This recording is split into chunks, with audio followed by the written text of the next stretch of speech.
If your job at a healthcare facility includes disinfecting against viruses, you know prevention is the best medicine. And maintaining healthy spaces starts with a healthy cleaning routine. Grainger's world-class supply chain helps ensure you have the quality products you need when you need them. From disinfectants and cleaning supplies to personal protective equipment, so you can help deliver a clean bill of health. Call 1-800-GRAINGER, click Grainger.com, or just stop by. Grainger, for the ones who get it done. This is VSiN PrimeTime. Live from the Circa Sportsbook in downtown Las Vegas on VSiN, the sports betting network.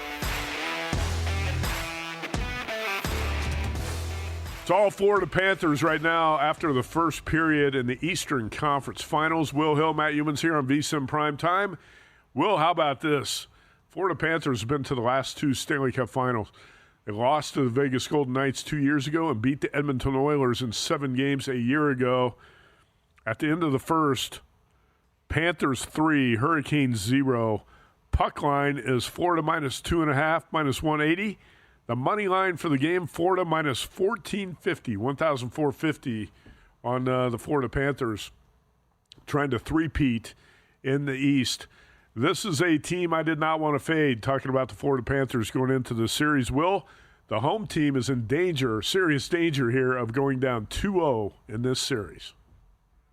Yeah, if this were the Indiana Pacers instead of the Carolina Hurricanes, I might put a live bet in on the underdog, but it's not the case. So, yeah, great start for Florida in a 3-0 lead. And remember, this Florida team, they were down not only 2-0 to Montreal, they were down 3-1 in Game 3, and it looked like Toronto's going to win and maybe win a short series. They were able to rally, win that game in overtime, win in Game 7 after they blew an opportunity to close it at home in Game 6. And here they are a few wins away from going back to a Cup final. Dallas Stars with the third period avalanche last night, and Stars win the opener of that Western Conference final, go up 1-0, and they are 120 favorites over Edmonton in Game 2 on Friday night. Again, that's Dallas Stars minus 120, total of 6.5 in Game 2 on Friday in Dallas. All right, Will, we're going to track most of the night here the T-Wolves and the Thunder, and it was a slow start for the Thunder in Game 1. The reverse is happening tonight. OKC 23-15, that's the early lead, and the live line is now OKC minus 11.5, total of back to where we started more or less at 219.5. But the money line price in OKC right now minus 600, T-Wolves plus 390. So you can get about 4-1 right now if you want to bet the T-Wolves on the money line. Well, I think you've indicated early in the show that you really wanted nothing to do with the T-Wolves tonight. Is that still the case? It is. Before the series, I picked OKC in 6 plus 500. I thought that was being optimistic for Minnesota. I was torn between OKC in 5, OKC in 6. I was surprised. A lot of people I respect and listen to were very pro Minnesota, thought this line was disrespectful to Minnesota, thought this price wasn't justified in terms of the series spread. I thought it was very much justified. I think OKC is really good, great defensively. They're not great crunch time offensively. It's SGA and not a lot else. Jalen Williams can come or go. Chet can come or go. But they're really good. They're really deep. That's a good home court. Not to get ahead of ourselves, but I think they find a way to win this series probably in short fashion. And I think a few weeks from now, they're going to be holding up the trophy. I know Indiana's a great story. Knicks, if they got there, would be a good story. And it's not anything profound. OKC goes in this game, I think, minus 220 to win the title. I'd be surprised if OKC is not winning a championship here in a few weeks. Shai Gilgeous-Alexander off the 31-point Game 1 has 8 points here in the first quarter tonight with 2:38 to go in the first. 23-18, OKC with the lead. Anthony Edwards has 4 points for the T-Wolves, 2 for 6 from the floor. Well, OKC is a strong odds-on favorite now to win the NBA championship, as you mentioned. Minus 220 is what DraftKings put up after the Game 1 win for the Thunder. Do you have any piece of OKC futures? Before the series, I took like a minus 165 or something. Not some great number, but I thought the writing was on the wall that once they got past Denver, the way the East is shaping up, I didn't like Minnesota's chances. So, again, I'm late to the party, but I guess better late than never. I do have a little bit of OKC at some odds-on numbers. I don't think you don't have any. Did you play any NBA futures this year or no? I did not. Didn't play anything. Actually, I got something on OKC to win the West, a -150, which I bet right before the playoffs. But that's pretty much it as far as futures in the NBA. I'll tell you what, I thought about playing the Pacers. Actually thought about it, never did it, so it doesn't mean anything. If you don't put any money behind it, it's an empty opinion. Right. But I did think about playing the Pacers at one point and didn't do it. I know there are a lot of people out there with some nice futures plays on the Indiana Pacers, hoping they can pull off the upset in the Eastern Conference Final. All right, 23-18 right now, Thunder over the T-Wolves. Talking about futures, how many other futures did you bet in the NBA? I think, we're more college basketball bettors than we are NBA guys, but did you jump into the futures and bet 2 or 3 other teams, or just basically got that OKC future and that's it? Bet the OKC one a couple days ago. I had OKC Boston to meet in the finals, which was a good number at +500. It eventually got down to like +150, sure. +175. That didn't get home. A couple weeks ago, it was when the Knicks went up 2-0 on Boston. I wrote this for Fox, and I bet it.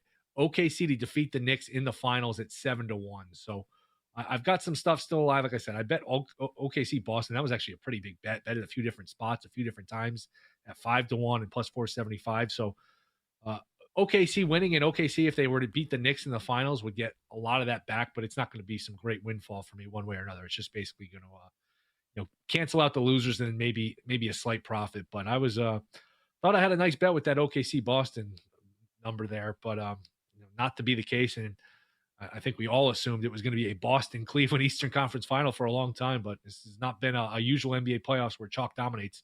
A lot of parity, a lot of upsets, a lot of comebacks. It's been a lot of fun, honestly. You know what? You mentioned that last week, and it was a great point, because the March Madness, we love the upsets and Cinderella stories, and you had 4 number 1 seeds advance to the Final Four.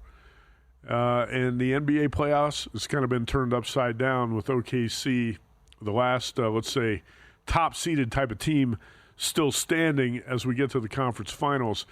Weird how that works, isn't it, Will? Where March Madness, it was pretty much chalk all the way through the bracket. Yeah, I think the Pacers are making up for it. The Pacers are our college team. The Pacers are our Cinderella with the 3-pointers and the comebacks. They feel like a college team, don't they? Yeah, it's definitely, it's what you like about March Madness, the first 4 days, the upsets, the madness. We didn't get it, but we're getting it a couple months later here in May. I had some Duke futures, and last night when the Knicks melted down and lost to the Pacers, I was thinking about the Duke collapse against Houston in the Final Four. And Duke blew a 7-point lead inside 2 minutes, and I think it had a 5-point lead inside the final minute, and I was stunned that Duke lost that game to Houston. I think most people were watched it. You could not believe that the team with Cooper Flagg, the favored Duke Blue Devils with a 5-point lead and the ball inside a minute left, just lost that game to Houston. I had a similar feeling last night with the Knicks, even though I do have the Knicks in the series. Like you, I have the Knicks in 7 at 4-1 odds, and I have the series over 5.5 games. I was sitting there the feeling was similar to that Duke game in the Final Four. I could not believe what I just watched with the Knicks blowing that game with a 17-point lead in the fourth quarter and a lead of 9 with a minute to go. Again, NBA teams in playoff history in that position up 9 with a minute to go, 1,434-0 until the Knicks blew the lead to the Pacers last night. Look ahead to Game 2. We've talked about this a little bit tonight. Mention it one more time. Will, I don't want to say there's no way the Knicks can bounce back. There's no way the Knicks can come back from what happened in Game 1, because you've got to be resilient. If you've been around, if you've played long enough, coached long enough, you're going to take some crushing losses. You got to find ways to bounce back. I don't want to say there's no way the Knicks bounce back here, but it's not going to be easy. And it's not a bet I want to make on Friday night, because this number's jacked up. Knicks were 4.5 point favorites in Game 1, as JVT said in the previous hour with us. Well, now it's up to 5.5, 6. And what's the difference? The only difference is the Knicks are off a loss. Do you trust the zigzag here or not with the Knicks trying to come back and even the series in Game 2? Do you trust the zigzag, which has been a very reliable betting formula here in the postseason to this point? I think JVT said betting on the team that lost the previous games, about a 67% winners so far in the NBA postseason. If I had to bet it, I would bet the Knicks, but I don't have to bet it. I haven't bet it. And like you, I've got Knicks in 7 plus 400. So I don't want to keep double dipping here and make things worse. I do think if you like Indy, don't you have to take some of it on the money line with the thought that, it's that they're not going to be able to rebound emotionally, mentally, and that New York just doesn't get off the bus. I think Indy on the money line, if you like Indy, that's the way to go. But if I had to take it or lay it, I would take it. I do think the Knicks bounce back. I think the coach is resilient. I think the team's resilient. We talked about how there's a third team on the floor at all times. I'm sure they're going to get plenty of calls. I'm sure Brunson's going to be living at that free throw line. MSG, they're down 1-0 in the series. I think they come out, and I guess you could take some good things from the fact that, you know what, if it was a 46-minute game instead of a 48-minute game, we're talking about how great the Knicks look, and they dominated game one. And if it wasn't for that flurry of threes, they'd be up 1-0. So if I had to take it or lay it, I'd lay it with the Knicks. But with two teams that are very, very evenly matched, I don't feel great about laying 5.5 points. But the situation, I do think, lends itself to the Knicks. But it makes it very tricky with the fact that they blew it in such dramatic, excruciating fashion here. Well, I'm just hoping Knicks can get it to Game 7. Like you said, you and I both got the Knicks in 7 at 4-1 odds. Got this series over 5.5 games. And Knicks to win the series minus 150. I don't need to bet the Knicks on Friday night. I just need the Knicks to win the game and even the series, and hopefully it's a long series. If you want to know where the money is really going, check out the VSiN sports betting splits. Unlike other sources, our betting splits come straight from Circa and DraftKings Sportsbooks, giving you insight to where the sharp action is landing. Circa is known for taking big bets from the pros. DraftKings provides a broader market perspective. Give VSiN's exclusive betting splits for as little as $9.99 for your first month at vsin.com/subscribe. 29-25 OKC over Minnesota right now. 4-point lead. Live line is down to 7.5. The money line's almost been chopped in half from the last time we talked about it. It was $6. Now it's OKC minus 330. Are you ready to unlock your creativity and transform your passion for beauty into a career? Southeastern College is here to help you take your first steps towards training for a career in cosmetology. Unlock your potential and start your path towards a career making people feel confident. It's time to invest in yourself. Visit sec.edu for more information on our programs and take the first step toward training for a brand new career in cosmetology. Your before and after story starts now at Southeastern College. If your job at a healthcare facility includes disinfecting against viruses, you know prevention is the best medicine, and maintaining healthy spaces starts with a healthy cleaning routine. Grainger's world-class supply chain helps ensure you have the quality products you need when you need them, from disinfectants and cleaning supplies to personal protective equipment, so you can help deliver a clean bill of health. Call 1-800-GRAINGER, click Grainger.com, or just stop by. Grainger, for the ones who get it done. This is VSiN PrimeTime on VSiN, the sports betting network. Anthony Edwards, who was a ghost in the fourth quarter of Game 1 in the Western Conference Finals, he's showing up tonight to a certain extent. 8 points, 6 rebounds, not shooting it great. 4 for 10 from the field, 0 for 2 from 3. But Anthony Edwards, point prop at 26 tonight. He's got 8 in the first quarter. Will, it's 29-25, Thunder over the T-Wolves. Anything jumping out to you here after the first quarter? No, we talked about Anthony Edwards' point prop and how maybe playing him in the first quarter to go over his first quarter player points might be a good angle because he's going to come out aggressive, assertive. He's not going to be disappearing like he did in the fourth quarter. Well, that probably would have gotten home. I didn't see the line, but with 8 first quarter points, he's lined at 26. If you do the math, I'm sure he went over, so that was one a winner left on the board there. Kind of regret not pulling the trigger on that one.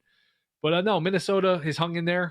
OKC got this as high as 8, 9. So Minnesota is able to at least hang in, make it 4-point game is nothing in the NBA. OKC, it's not like they ran and hid here and took this big lead and made Minnesota play catch up. So hopefully we have a good game ahead of us. Not looking to jump in on anything in particular right now, but we'll keep an eye here on these live numbers. I will say the one number that jumps out for me, 3-pointer.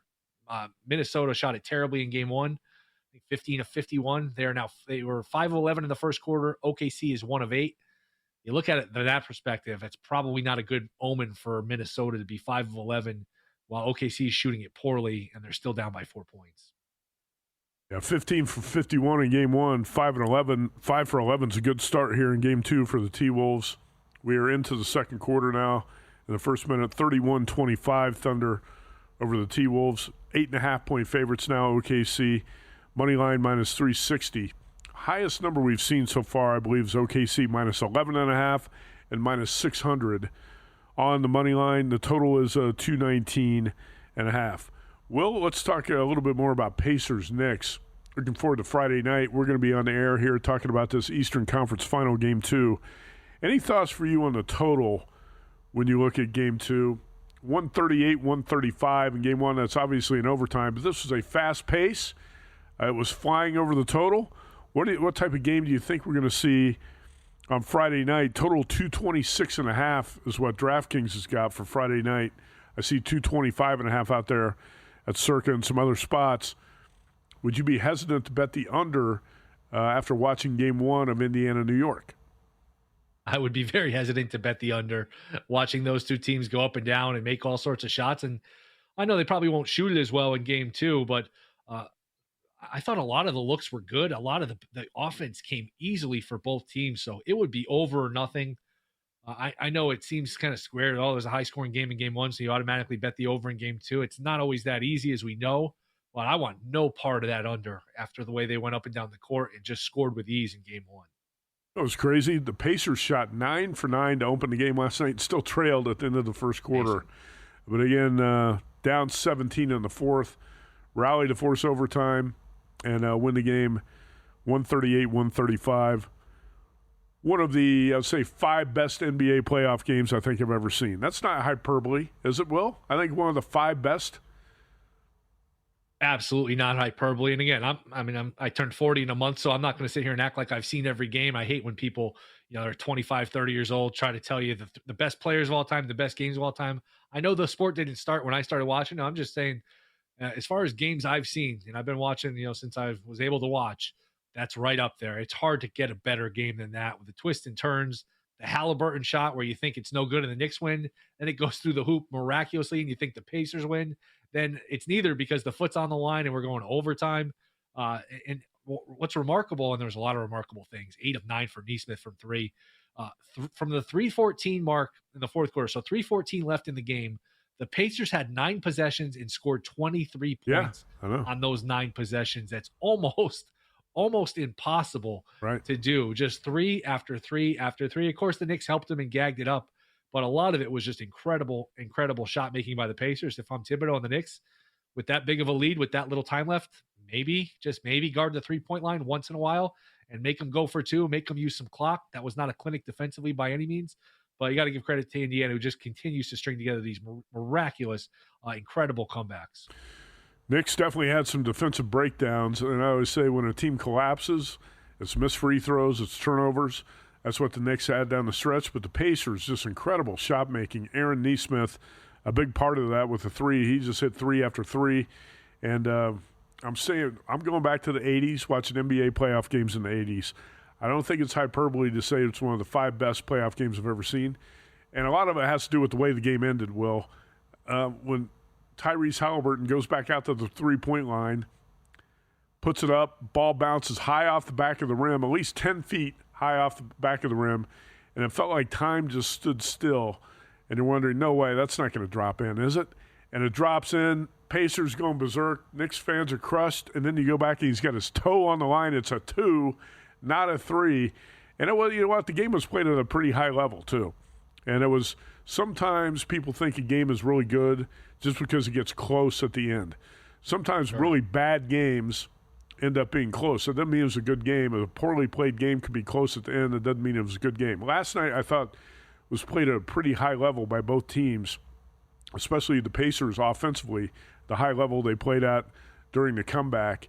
And the way the game ended, like I said, it felt like a movie. It felt like you were watching a movie, and it was almost an unbelievable movie script the way it played out with Halliburton's last shot to force overtime.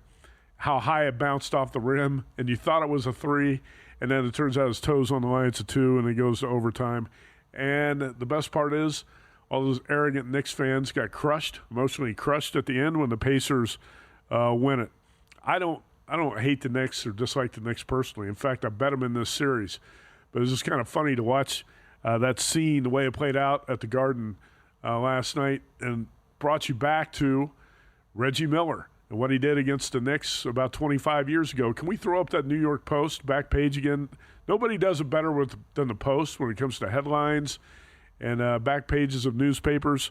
New York Post put up Choke 2.0. Will, how about this photo of Reggie Miller and the photo of Tyrese Halliburton make the exact same choke sign? Epic collapse, crushes the Knicks in frighteningly familiar fashion. How good is that? How good is the photo of Reggie and Tyrese Halliburton both making the same choke sign? They're about 25 years apart. It's incredible, and that choke sign by Halliburton would have lived in infamy if the Knicks, who were up 4 in overtime and probably should have been up 6 if it weren't for a missed goaltending call. If the Knicks win that game and win that series, that choke sign, that lives with him forever. And it's a little early in the series to be doing it, even though it was a choke and it's appropriate. So I would table that for now. I'd wait till it's later in the series. I do like just the rivalry aspect, the fact that he's doing the choke sign, that there's a little nastiness among the teams. And the Pacers can be feisty and get into it with these teams because you see it so much. You know, LeBron's famous for it. These teams lose to whoever, and as soon as the game ends, they're laughing, they're shaking hands, they're hugging. I like that there's a little bad blood, so there's nothing wrong with that. It's just, he's fortunate that the Pacers were not given that goaltending call, and then they were able to come back and win in overtime, because it's going to be forgotten. I was watching a documentary the other day on the '86 Mets and the great Game 6 comeback. Yeah. People forget the Red Sox were up 3-0, I think, in the 7th inning or 6th inning of that game. People will look back in the game and, the Pacers won in overtime. They're going to forget Knicks were up 4 and should have been up 6. And all of that great comeback was about to be wiped away into a distant memory if the Knicks were able to win that in overtime. Halliburton said last night, and he was smiling, he said, if I had known it was a 2, not a 3, I would not have made the choke sign. Probably would not have made the choke sign, because we all thought it was a 3, right? When he shot it, and then you're like, all of a sudden, now his toes on the line, it's only a 2. Are you saying it was not all Bill Buckner's fault when the Red Sox blew that World Series in 1985? Have you seen that documentary? Of course. I've talked with It's a really Bill. good one. I covered baseball in Chicago in the late 90s. I talked with Bill Buckner about all that stuff, too. He couldn't have been cooler, in the discussions I had with him.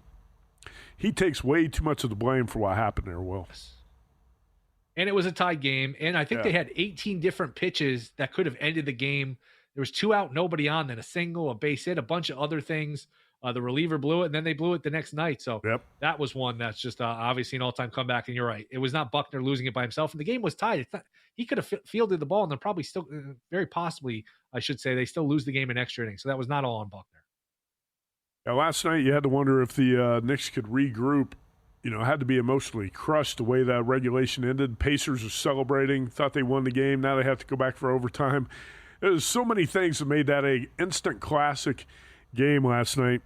It's going to be tough for Game 2 to live up to the hype of that series. All right, quick update here. The Minnesota Timberwolves have taken the lead.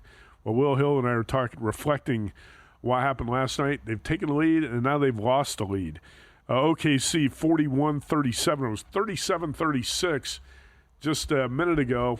The T-Wolves on top. Now OKC buries a 3 here to go up 41-37. Live line back to 7.5. Total 223.5. And Thunder minus 330. Derek Stevens made some big announcements today about the Circa Football Contest in the fall. We will have the biggest one for you when we come back.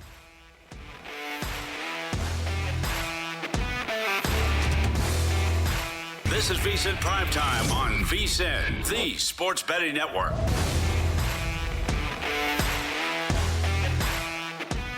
Alex Caruso with a little jumper in the lane, 43-39. OKC on top of Minnesota, and the T-Wolves are going to strike back here with a 3 to make it a 1-point game.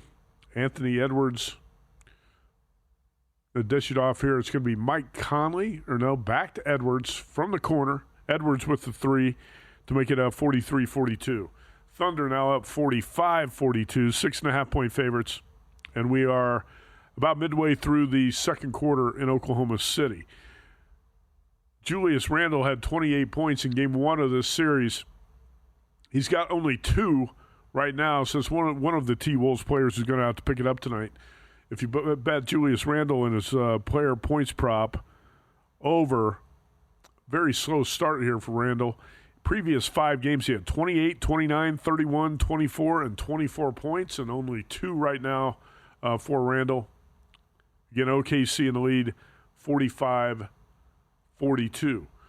Will Hill, Matt Youmans here on VSiN PrimeTime. Will, when we're on tomorrow night, we're going to have a lot more to talk about. We've got a great baseball card on Friday night, and we're going to have Pacers-Knicks game 2 from the Garden. So Friday night's going to be a lot more action-packed than we have here on Thursday night. But a quick look what's happening in baseball, and what jumps out to you from the day in baseball other than the Rockies losing again and dropping to 8-42. The Yankees getting their bullpen in good shape here with Devin Williams, who was terrible to start the year in the closer role. They've demoted him since then. Now, some of it's garbage time as Minnesota cuts it to 1 with a chance to tie with Edwards, chance at an and 1 here.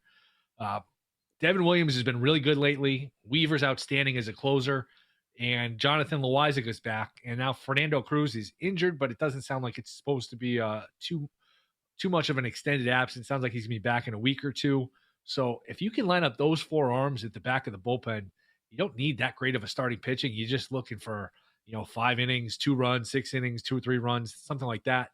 And then just march out these relievers, especially in a big game. So I would have never thought, even though you and I agreed they pivoted nicely from losing Juan Soto, and that's gotten interesting in New York, reports that he's unhappy and owners are concerned he's showed a lack of enthusiasm. We'll see about that.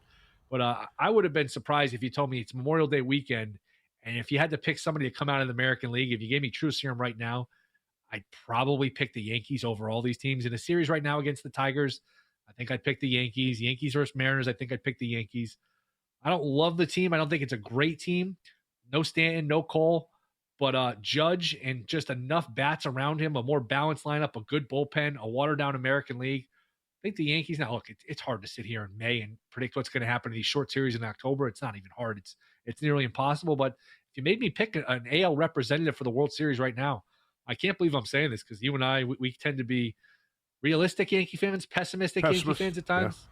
I think I'd pick the Yankees right now. Is that fair or unfair? Well, you tend to be pessimistic when you go 15 years without going to a World Series, right?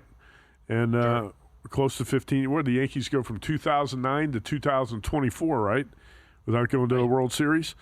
And, I think that's fair. Obviously, there's a long way to go. Injuries are going to play a factor in what happens throughout the summer. Aaron Judge has got to stay healthy. By the way, his batting average slipped below 400 today. So Yankees held to 5 hits, but they win 1-0.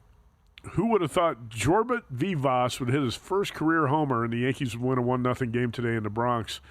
But they'll take it. 30-19 so far. Now, Will, you know that I never thought Juan Soto was going to re-sign with the Yankees. I was a little bit surprised that Hal Steinbrenner made as big an offer to Soto as he did. Yankees really stepped up to the plate with the offer. I was not heartbroken when Soto left. I expected it to happen. I thought he did a great job in his 1 year with the Yankees. He stepped up, key moments in the playoffs, gave him a great shot to win a World Series. I don't hold it against Soto for taking $765 million to go to the Mets. I kind of expected that to happen. I'm also not that surprised that Soto and the Mets and the honeymoon appears to be over so early. I would have to go back and get the exact quote, but Buster Olney, longtime baseball reporter, sort of predicted this was going to happen with Soto when he got the money. Do you think there's real concern with what's going on with Juan Soto in New York, or this is just going to be a blip on the radar screen? He'll get hot, he'll hit his homers, and all's going to be forgotten by July. Probably the latter. Yeah. I do think he'll get hot. I don't think he'll ever put up, 42, 43 homers with the Yankees. Not playing in Yankee Stadium, Citi Field is a much more pitcher-friendly park. Right. Not having Aaron Judge behind him, I thought from a baseball standpoint, the Yankees were a perfect fit. Now, look, he's Soto. He's a walk machine. He's a line drive machine. he's one of the last guys I'd ever worry about long term. He's just such a steady, really brilliant offensive player. But is he happy? Is he not? I don't know. We don't really know that much about him. I mean, even his time with the Yankees, he's very, I don't want to, is aloof a fair word? I'm not sure, but he's quiet. We don't know much about his personality. He doesn't talk much, which is, again, playing with Judge could answer all the questions. Judge is the captain. Judge is the star of the team. He could blend in. So, look, it's not like he's going to say, you know what, I changed my mind. I'm going to go with the Yankees. The Yankees made a lot of sense from a fit standpoint. I think ultimately Soto will be fine, but watching him every night, it is strange. I know the Mets, people close to the Mets say he's taking a lot of pitches, which he always takes pitches, but not swinging at pitches that are hittable, not running hard out of the box. I wouldn't say I'm alarmed yet, but I'd be a little bit concerned to all right, what's going on with this guy? I think Sunday he had a game against the Yankees, and a bat against the Yankees, didn't run hard out of the box.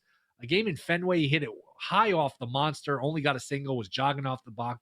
That's when the red flag started to come up for me. All right, I don't remember this a lot with the Yankees. I do wonder what's going on with this guy. I just remembered it was not Buster Olney who said this. It was another baseball broadcaster who I was talking with who predicted this was going to happen with Soto in the Mets last season, but he said it off the record, so I don't want to mention it. I will say right now that the Braves and Nationals, hopefully you bet the over in D.C., 7-7 in the bottom of the ninth, and the Astros have turned the tables on the Mariners, who were up 2-0. Now it's Houston 5-2, end of the fourth. We've got a Derek Stevens video we're going to get to. I don't think we have enough time to do it now. We talked about the football handicapping contest here at Circa, biggest football contest in the world. The Circa Survivor, where you pick one NFL team a week just to win, and you only get to pick one NFL team. You can use that team once all season. The most popular contest with a $15 million guarantee for 2025. Last year, the guarantee was 10. The contest drew $14.2 million. Now the guarantee's up to 15. Not a big surprise. Kind of figured that's where that was going to go. Circa Million contest, where you pick 5 teams, 5 games against the spread each week. The guarantee for that is $6 million in the Circa Million. So holding pretty steady there. Doesn't seem to be a lot of growth. There's not a lot of explosion in the 5 picks per week contest. A lot of people feel like they can't compete. Just a different dynamic than what you see in the Circa Survivor. So I think Derek Stevens, Mike Palm, Jeff Benson, when they came up with these guarantees, they pretty much did what I expected they were going to do here in 2025. They did throw a curveball, and they announced a new contest. We're going to get to that in the next segment tonight. A big contest. And Derek Stevens made the announcement today. So hold on. We'll have that for you in about 5 minutes. Quick update here on the game in OKC. Thunder 49-45. Live line 8.5. Total 220.5. OKC about a $4 favorite in the money line. Minus 395. Will Anthony Edwards is showing up so far. 6 for 15. That's more field goal attempts than he had in the game one. He was 5 for 13. Tonight he's 6 for 15 with 2 minutes to go before the half, and he's got 14 points. T-Wolves now 8 for 21 from 3, but they were up 4 at half in game one. Down 5 now with 2 minutes to go before the half, but I don't think there are too many conclusions you can draw from watching the first 2 quarters here, can you? You brought up the stat I'm going to bring up. 8 of 21 from 3 for Minnesota, 38%, a little over 38%. OKC is 3 of 17, yes. 17%. And OKC is still at the line now, up 4 with a chance to go up 6. SGA, stop me if you heard this before, SGA at the free throw line with a chance to shoot free throws. If you're out shooting your opponent that drastically from 3 and you're still down 5-6 points, anything can happen, but that's not a good omen going forward. Free throws right now have been the key for the Thunder. They are 8 for 8 from the line. Like you said, 3 for 17 from 3. Free throws, the biggest reason OKC's got a lead right now. T-Wolves about to hit a 3 here to make it 51-48. And that's, boom, there we go. 51-48, but the OKC is going to score on the other end, 53-48 with 140 to go. I would still say, even though it's a 5-point game, Thunder not in a great position going into half, just because they're It's obvious they're having a poor shooting night from three. They're relying on free throws to maintain the lead. And T-Wolves are hanging around. I wouldn't be surprised if the T-Wolves get hot here in the second half. As I say that, Dante DiVincenzo bricks a three-point attempt. All right, we're going to be back. Will Hill and I take a quick break. We're going to be close to halftime here in OKC, and we've got more Derek Stevens and the Circa Football Contest details. If you work in quality control at a candy factory, you know strict safety regulations come with the job. It's why you partner with Grainger. Grainger helps you find the high-quality and compliant products your business needs to inspect, detect, and help correct issues. And the sweetest part is, everyone gets a product that's as safe to eat as it is delicious. Call 1-800-GRAINGER, click Grainger.com, or just stop by. Grainger, for the ones who get it done.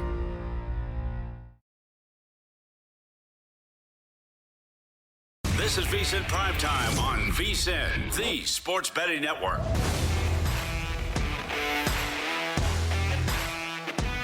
You don't see this too often. Shai Gilgeous-Alexander draws a foul, and he's going to the free throw line, and he's going to make the first of two. Will, we were just talking about a tough beat here if you had the T-Wolves in the first half. It was 53-50 OKC. Anthony Edwards had the ball. He drove the lane. It looked like he had a lane open for a layup. His shot got altered by Chet Holmgren. He throws it over the rim. Thunder respond with a three-pointer, and then after an offensive foul on a illegal screen called on Dante DiVincenzo, SGA drives, draws another foul call, and hits two free throws. It was 53-50. Minnesota had the ball. Now we're going to a half, 58-50.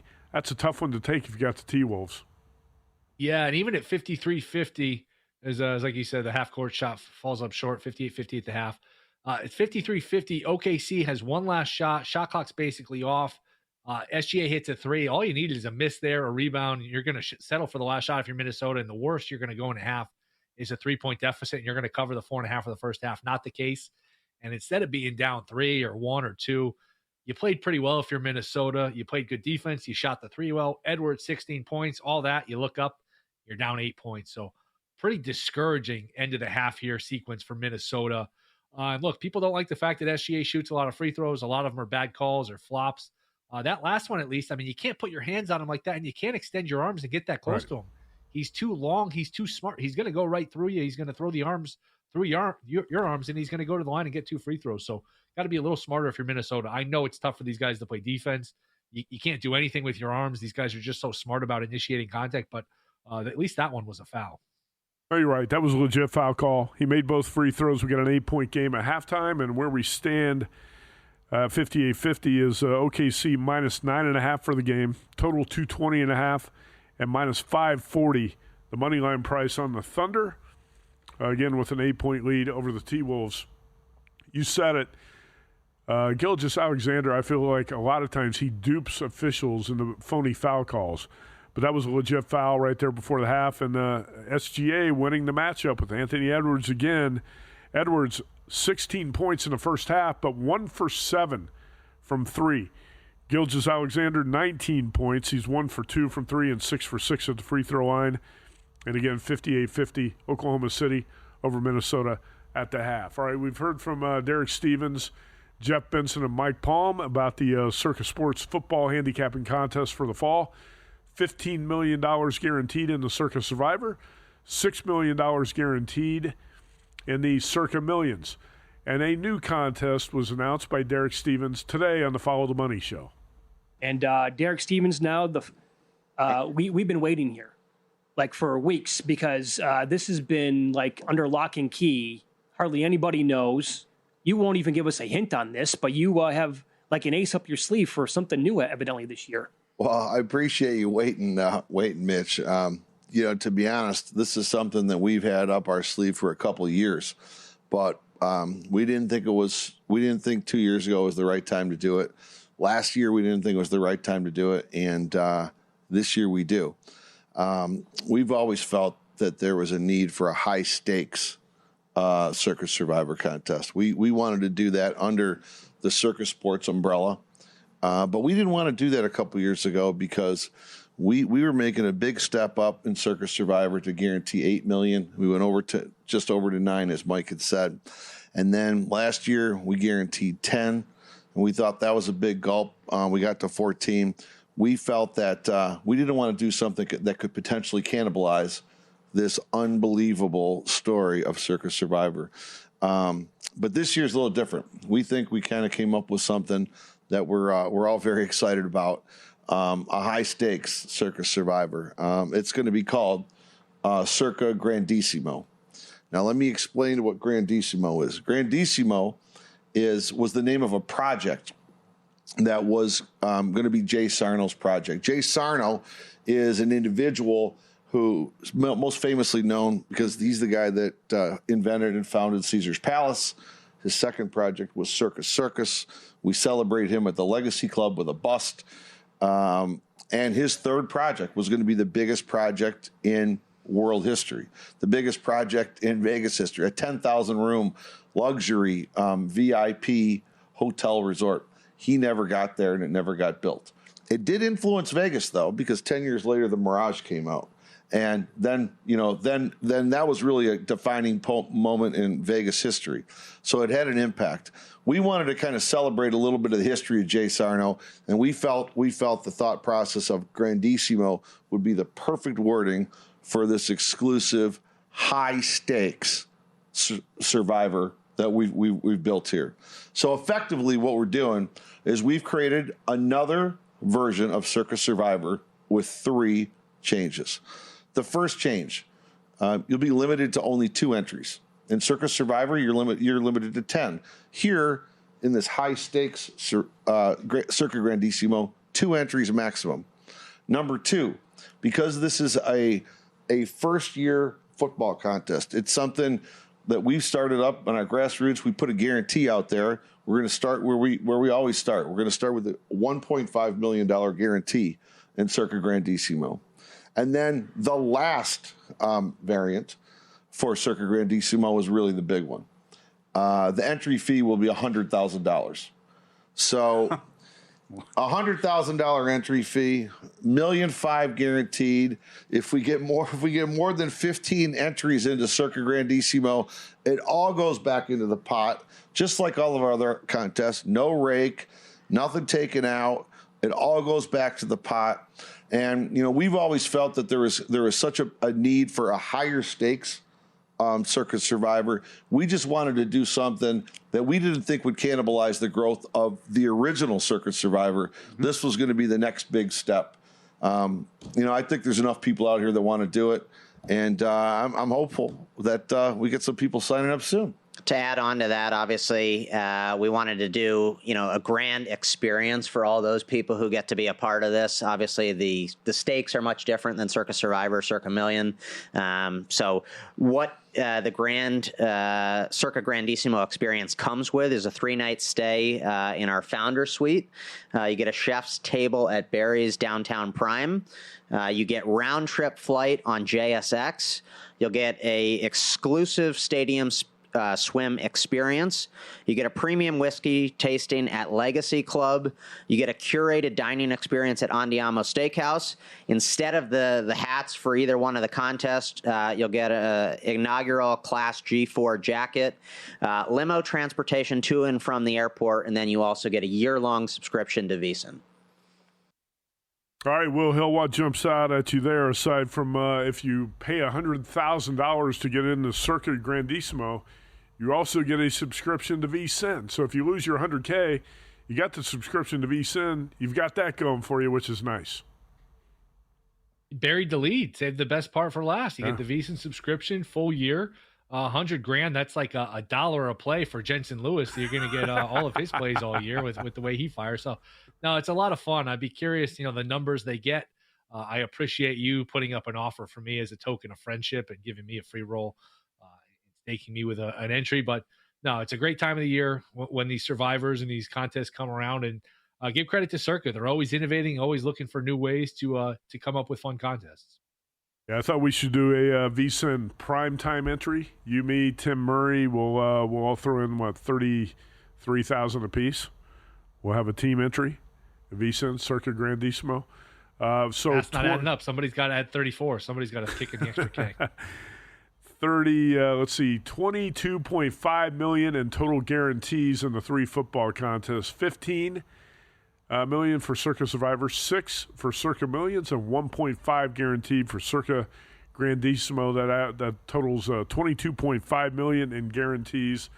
The biggest football handicapping contest in the world, right here at Circa Sports. You've got 3 of them to look forward to. Will Hill, how many entries will you have? Will you have 1 or more in Survivor, and will you have 1 in Circa Million? I'll probably do 1 of each. Okay. Probably do 1 of each. I'll be curious because if you remember last year, Bengals lost to the Patriots early. There were a ton of upsets the first 2-3 weeks. There weren't many at all after that. Will people be less inclined to play Survivor if they lost their money super early last year? I'll be curious. We thought that at the time. We talked about that, but I think, you have a short memory. And you have the whole summer to get jacked up, all the hype for these football contests. You kind of forget you got knocked out early last season. I think people are resilient. They'll bounce back and say, this is the year. So I don't think it's going to have much of an effect. Right now, if you sign up on an annual subscription, you get 14 months for just $199 when you use promo code PRO. That's 2 extra months for free here at VSiN. That's less than 50 cents per day. Don't wait. Go to vsin.com/subscribe. Use promo code PRO to lock in this offer right now. vsin.com/subscribe.